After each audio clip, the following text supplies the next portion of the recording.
Thank you so much, Nick. Hi, everyone. It's great being here. It's so nice being home. I'm flying back to the States tomorrow night, so this is a really good way to end everything. So you heard there we go. This is the picture I want up. And then I want you to have a look at this kind of leadership. Tell me what you think this is about. I'm going to give you another clue. Who do you think the artist is here? It's a self-portrait. It's George Bush. George W. Bush is the artist of both of those paintings. And you can see him. It's a self-portrait of himself naked in the bath and naked in the shower. So I'm going to tell you about why I asked him about those pictures in just a moment. But as some of you know, and as someone who's known me before for many years, I've interviewed popes and presidents, celebrities and despots. I've been at Fidel Castro's funeral. I've been at the Pope's funeral. I've been at Madiba's funeral. And I've been in the White House. And I've got to see leadership from behind the scenes when the camera isn't on. And I've come to assess over 30 years of doing this that truly great leadership isn't about ambition. It isn't about power. It's about a currency that I think all of us have. And ironically, it's that Madiba-esque leadership that is really something that we know as founder mode with the tech bros in Silicon Valley. It's that the ability to start up a random company, not knowing how it's going to end up and the costs that are attributed to that. So I think that the concept of founder mode is very popular now. What creates Palantir, and it created, PayPal all those years ago. But I think it's something intrinsic in all great leaders that I've come across. And funnily enough, it's intrinsic in all of us South Africans. We are inherently built with this founder mode. So I'm kind of breaking it up. I want to break it up because we are the ultimate entrepreneurs, aren't we, in many ways? And we thrive amid the heartbreak of this country, specifically for 5 reasons. And I think there's this overlap, as I want to bring to you, between us, the founders in Silicon Valley. There's no surprise that 3 of the most powerful men in America right now are South Africans. Elon Musk, David Sachs, Roelof Botha until yesterday. The entrepreneurs who are really remaking the future, all of them are South Africans. So I want to break down what I think the first and the most important one is. And it's this issue of provocative fearlessness. It's not just fearlessness and it's not just being provocative. It's a combination of the two, which is why I'm going to bring you now back to this fantastic image of me now asking George Bush why he painted himself naked in the bath. Because when you're interviewing an American president, you can put aside all the global geopolitics. And afterwards, the 2 of us were sitting under a tree in Zambia, because that's what he was doing. He was visiting Zambia. For an hour, the 2 of us just plotted. And I was like, Mr. President, it's been a year since you've been out of the White House. And now doing my research, I see that you started painting as, as something to do. And he said, yeah, Robyn, this is what I'm doing. I'm trying to paint. And he explains to me that he had left the Oval Office and he had painted dog portraits, all his family dogs, and given them to his family for Christmas.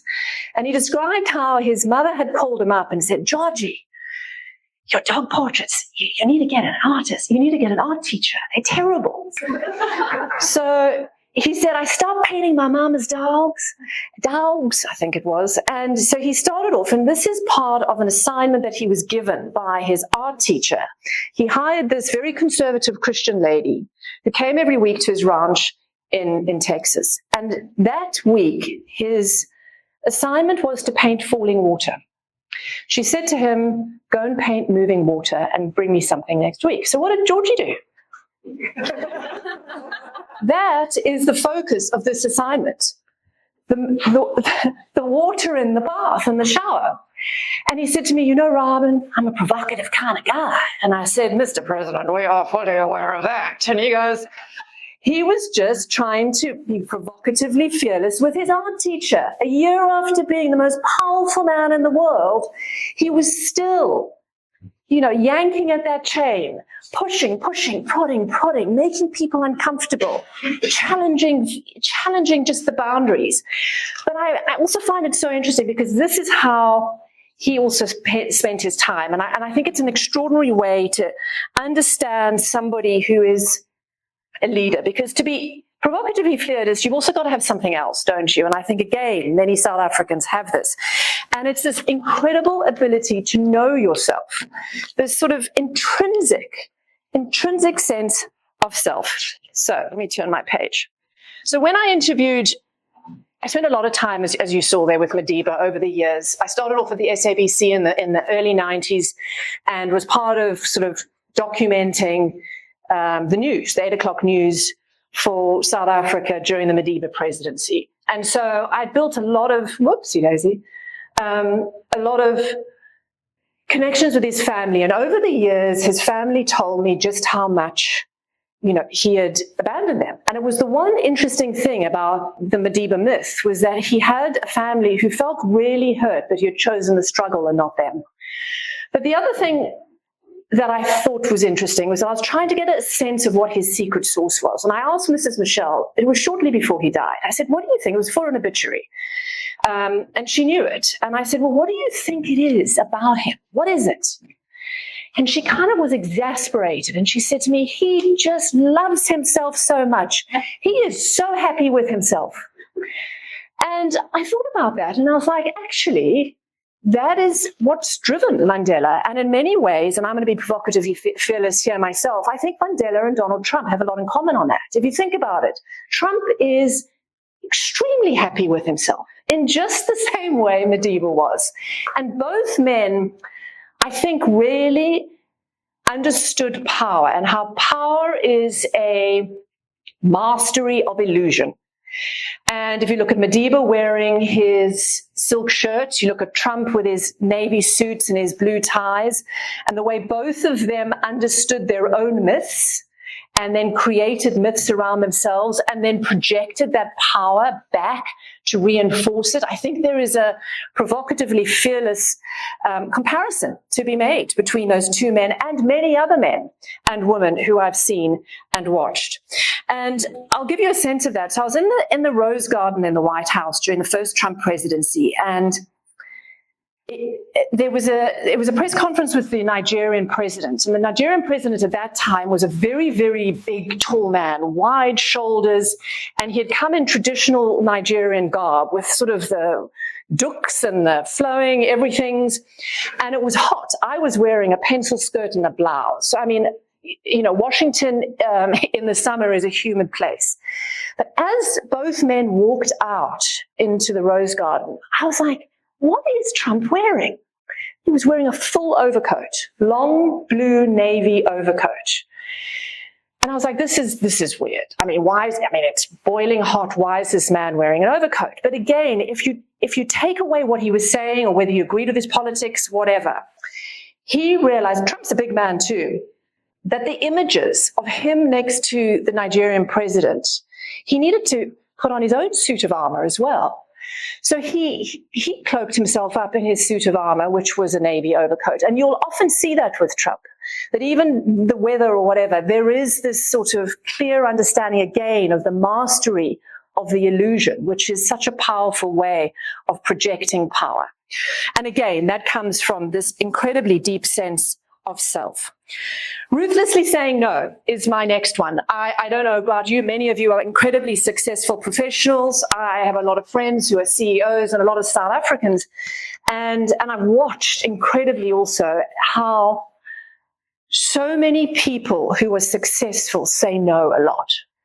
And saying no is also a little bit about behaving badly. Not actually connecting with what social decorum expects of you in that moment. Founders are very good at behaving a little bit badly, breaking down expectations. Madiba left his family. He said no to the expectations of being a father. Trump, as you all know, constantly behaves badly in terms of what is expected of him.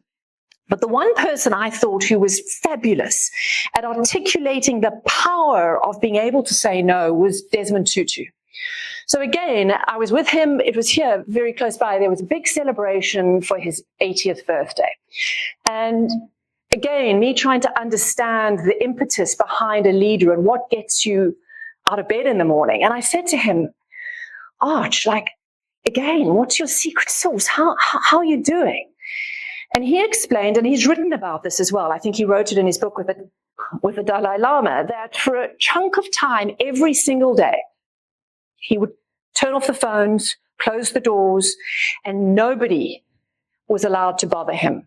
Now, he could say he was praying, but he admitted to me he mostly had a nap. But in the middle of the day, throughout the darkest days of apartheid, when Archbishop Desmond Tutu was the single lone anti-apartheid voice fighting everybody, the ANC was either in prison or in exile, the Arch was there fighting the good fight. And he said that the only way he managed to do it was to say bloody no. And I still think it's an extraordinary thing today, particularly with so much information in this world and these constant pullings and expectations of all of us, that some of the best leaders and the most efficient leaders say no, like Arch. Just turn everything off. You can have a nap too. And I saw that again. I did a little bit of work with Prince William and Prince Albert over the summer in Europe. And so I introduced Prince William at an event held by Prince Albert in Monaco for a big blue economy event. And, with those sorts of events, there's a lot of sort of background organization and a lot of stuff going on to make sure that nothing goes wrong. But the one thing I was incredibly impressed with was particularly William's team, how utterly laser focused they were on executing his vision. And a lot of it involved batting away people, and he was saying no, and his people were saying no to him. No for him constantly. And Albert and William are also, they are, their power comes from, a bloodline. It was not particularly earned by blood, sweat, and tears in Silicon Valley or on the, front lines of the anti-apartheid struggle. But interesting, the way they deal with this huge power that they have is constantly saying no and being kind of rude about it.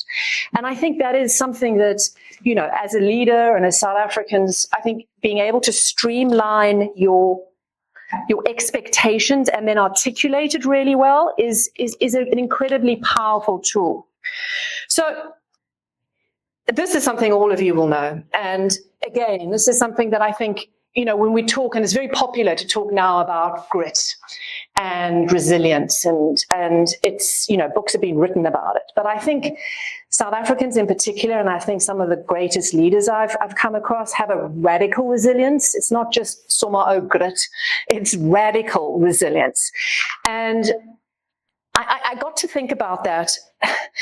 Actually, some of it is just inherent. So I, again, interviewed J.D. Vance many years ago, and he was fascinating, again, because of his story coming from being dirt poor, child of an opioid addict in Appalachia, and the radical resilience it took for J.D. Vance to get to Yale University, then the Marines, and then, of course, now he is the vice president, and more than likely, actually, I would bet all my money on it to be the next president.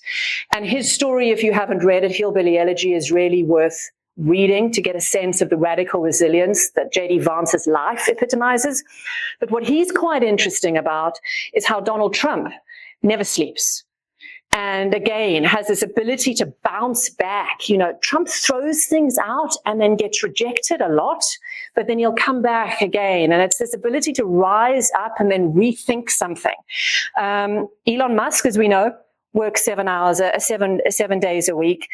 And I think it's something that, whether we like it or not, South Africans have to have radical resilience because it is the way we have to cope, sometimes surviving every day here.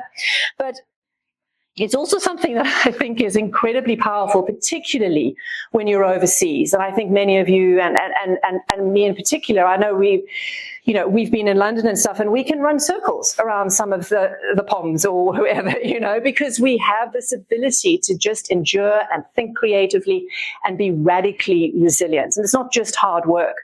Because I was thinking, my cousin lives in Cape Town, another cousin lives in Durban, and my grandmother, who was 101 and died last July. So talk about radical resilience there.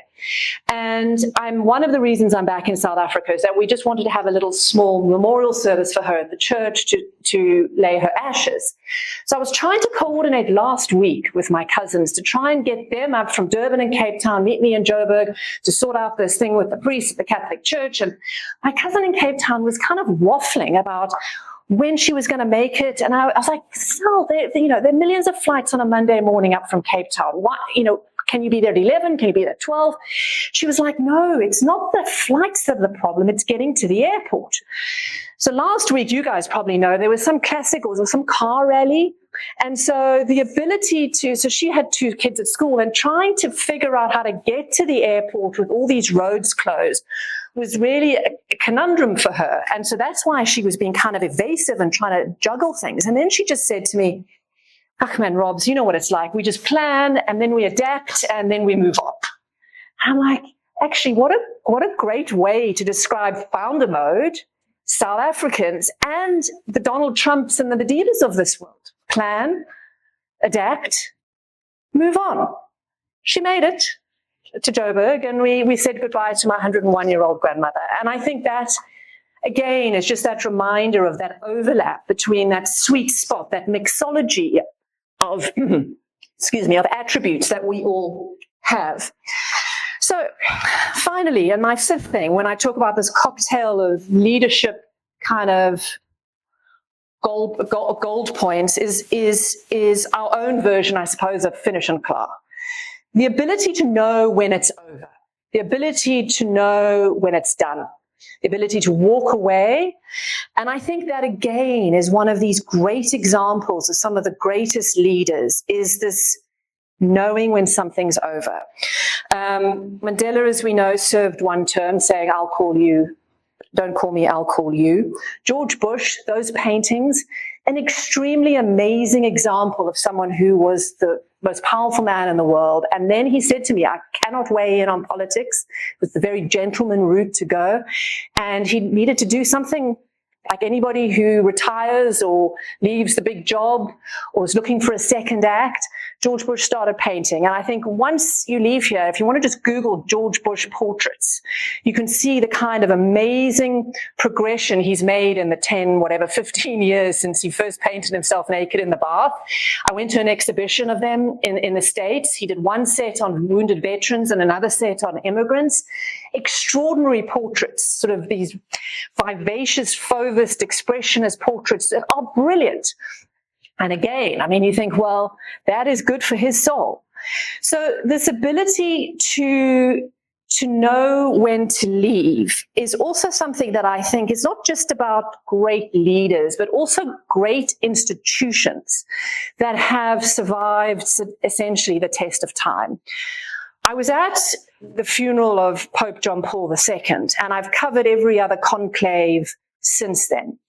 And I'm a very lapsed Catholic, but I do love the bells and smells of the Catholic Church. And I'm fascinated by how that institution has endured for thousands of years, particularly when it seems like it doesn't change very much. But what the Catholic Church does, and I think it probably should be an MBA course, because they have the extraordinary ability to manage change in complicated times, and the extraordinary ability and the extraordinary kind of succession planning that you see in the Catholic Church is world class. And it's one of the reasons it exists today, because if you think about it, there's a deep bench of men who are tested within their different environments. They're promoted up a hierarchy, and then eventually, one of them is going to be chosen at a specific time, depending on the geopolitical context of the time, by his peers, and he has been forged out of the institution. I mean, it is a great example of planning for the end. There's an inevitability to a pope's exit, and in that creates this continuity of change, which I think is fascinating. And I thought about it a lot when I was standing at the Vatican.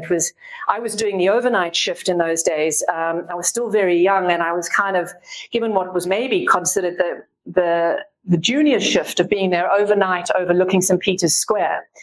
And John Paul II had been a great cause for democracy. He was an anti-communist who kind of helped bring about the end of the Cold War. And I was trying to reflect on his legacy and also just why something is so, old and kind of crabby as the Catholic Church was so profoundly modern in that moment. And it was because we knew there was going to be this unbelievable succession planning. And of course, it continues today. And each of these popes are men of their time. So it's not like you're voting in, some old guy who is no longer relevant. It's just an amazing sort of creativity that comes from that sense of knowing the art of the exit. So all of those things bring me to sort of that little secret sauce, as I was saying, of those 5 things. And it brings me, when Nick asked me to talk about this, like, why does this matter to South Africans and why is this relevant to us? Would I be able to give this same talk to a bunch of Australians or even Americans where I live? And I don't think so. I don't think I could make the same connections because I think this founder mode, however you want to call it, is our real global currency. This fearlessness, this deep sense of self, ruthlessly saying no, being slightly badly behaved sometimes, the radical resilience, and the ability to kind of be socially mobile or structurally mobile, the ability to move in and out of places, be knowing when to go and when to leave. I think it's a very powerful currency that we have. And it's because we're a bunch of ground takers. We're not ground defenders. And again, that's wired into our DNA in the same way it's wired into the DNA of some of the Silicon Valley greats or some of the great leaders that I've had the honor of being near. So in addition to that, but I think there's a little extra that South Africans have, which maybe an American entrepreneur chiseled in Silicon Valley doesn't have, and that's a sense of humor. And we have that sort of Nando's take on things that really certainly defines us, and I think gives us a little bit of extra sauce with that combo. And I'll give you another example of that. So after I'd said goodbye to my cousins in Joburg last week, I flew to Plett. So my husband's family are direct descendants from 1820 settlers. So my daughters are, I think, 5th or 6th generation South Africans. Scots, so they all have pale skin and kind of reddish hair still, which is slightly problematic because they've been sheep farmers in the Eastern Cape for all these hundreds of years. Needless to say, my husband's uncle has this small farm, like a plot outside Plett, and he's retired there, and that's where we got married. A sort of flat little bit outside, and I was sitting there having a drink. We're having a scotch, looking out to the Fynbos where the marquee of our wedding tent had been 20 years ago, and I laughed and I said, remember the story? His name's Win. I said, remember the story when... So it went, morning of our wedding, they're walking among the marquee and all the tables and chairs are out and the great and good of CNN were coming to celebrate our wedding. And Win says to my husband, there was a boomslang in here this morning. So my husband's like, aren't those deadly? And Win goes, yeah, but only if they bite. So I was laughing. I said, that was a great one. I'm glad nobody told me before my wedding that there was boomslang in the marquee. So I said, do you still have a problem on the farm with snakes and with boomslang? So he said, yeah, we do. No drama. Sometimes they come in the house. So I said, oh God, I couldn't deal with them. What do you do with a boomslang in the house? And he goes, brightongs. So I said, oh, okay.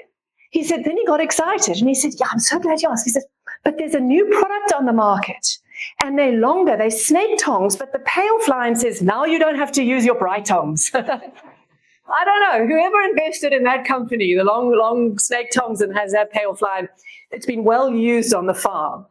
But again, just that sense of humor, the fearlessness, just the sense of self, the saying no, all of that stuff just comes up with boomslang on a farm amidst the Fynbos.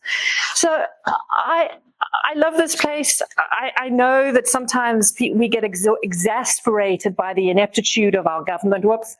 And I just want to remind you that, you know, you don't have to be Madiba or Musk or any of these great leaders, because I think it's kind of hardwired into all of us to just really punch above our weight. And this founder mode is not something you inherit. It's something that you carry. It's an optimism, and it's the possibility to create something out of nothing. And I think everybody here does it over and over again each day. And you do it because it's good for your soul. And, you know, don't forget that. And of course, it's always important to use your bright tongues correctly on top of all of that. So thank you.